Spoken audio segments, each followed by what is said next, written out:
All right, good luck. Bye,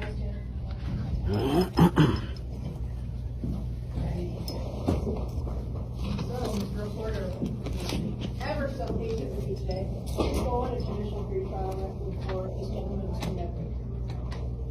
Just let me know when you're private record and go back to the system.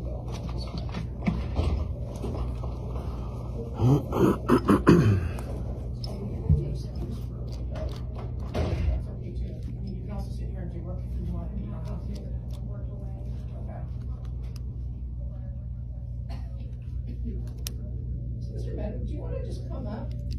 I want a private recording, just, I'll explain why as soon as I'm talking about it, but, Okay.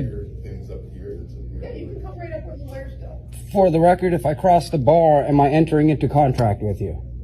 Yes or Not no? to my knowledge, no. Not to your knowledge. All right. Then, on my own accord, and with all rights reserved, I shall enter. Thank you. Thank you very much for your patience. No problem. I know it's pretty busy in here. I know what to do.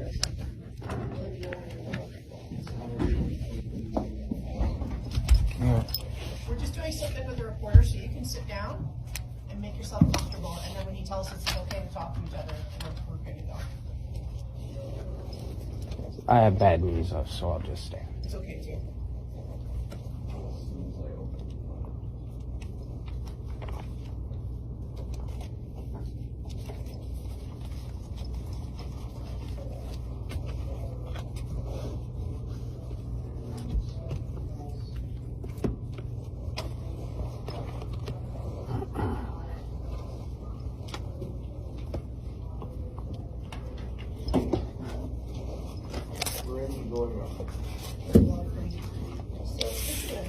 The reason why I asked the reporter to do that for me is because, like you might have noticed with the other guy before, when people have meetings with me and they don't have a lawyer, I want them to be free to say whatever is on their mind without the concern that someone would use those words against them in their trial or in court.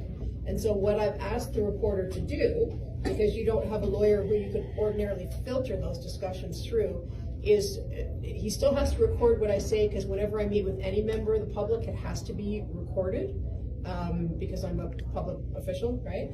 But he's going to seal it so that no one can access this recording now unless I order that it be unsealed, which I have never done yet, and like I told the last guy, I doubt I ever would unless you asked me to unseal it for some reason, all right? Okay. So that way you could confess to 8 crimes in here and it could never be used against you, okay? I don't want you to, it's not an invitation, but just theoretically you're protected, okay? All right.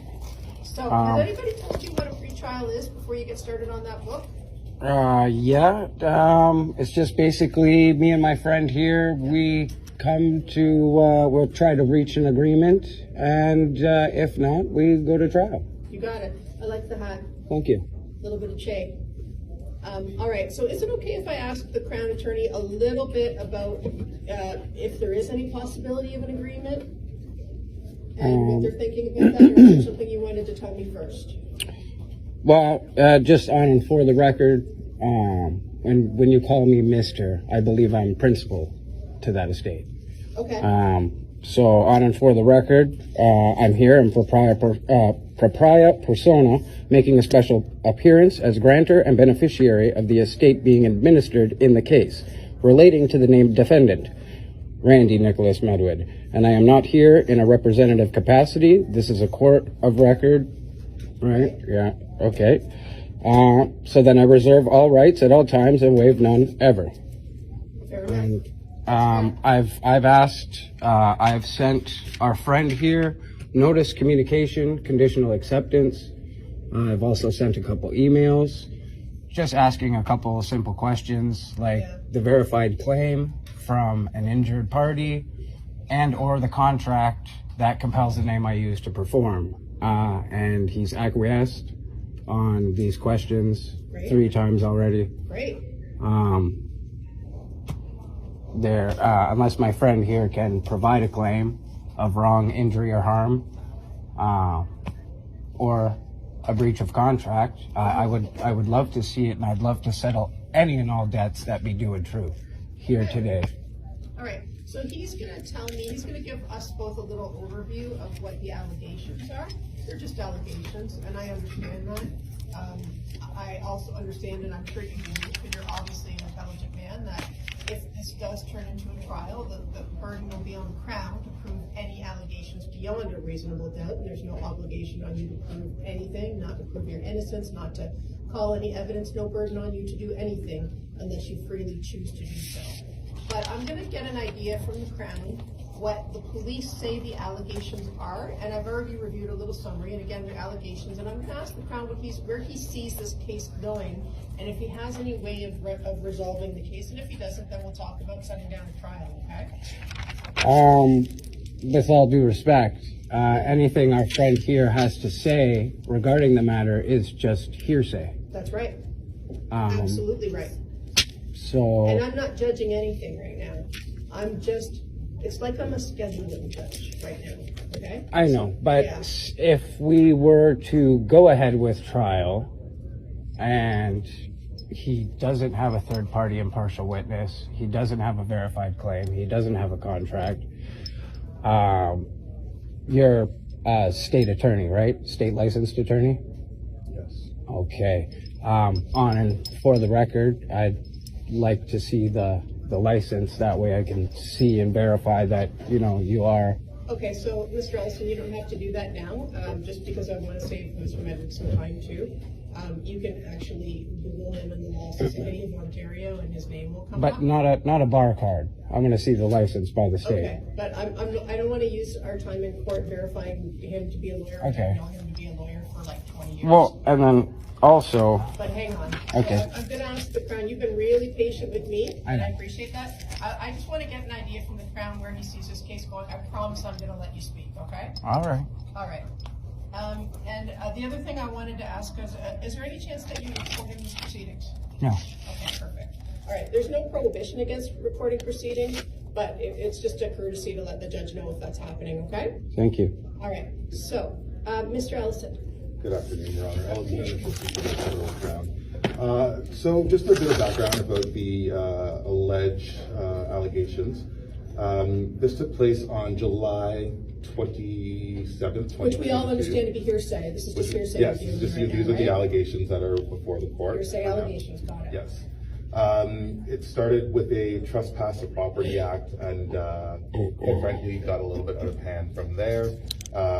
There was I would say, an alleged scuffle between Mr. Medwick and some of the officers, leading to him being charged with a few assault police officer charges. I could also give you a list of the alleged injuries as well. When he was searched incident to arrest, they found a quantity of initially what they believed to be methamphetamine, which was later tested as ketamine. So that's where we are now. I will say that I was assigned to this file December 27th during the holidays. There was a open court judicial pretrial already scheduled for January 12th, in which I had a scheduled time off. I reached out to Mr. Midwig to ask for an adjournment of that open court JPT, and he agreed, and we adjourned to today.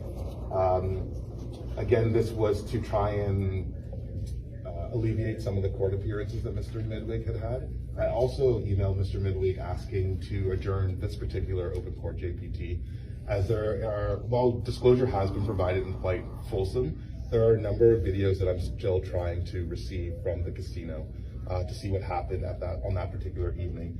I had asked Mr. Midwig if he could give me some further time in order to see if those videos are still in existence, or if I could possibly get my hands on those and review them, and therefore we could have a bit more wholesome of a JPT. It would also give the Crown an opportunity to fully review what took place. In terms of a position, I can tell you, Your Honor, from my standpoint, I want some further information. Mr. Midwig has sent numerous emails, very well written, with a lot of very, very, very good points. Yeah. What I'm simply asking is for a little bit more time for the Crown to do their due diligence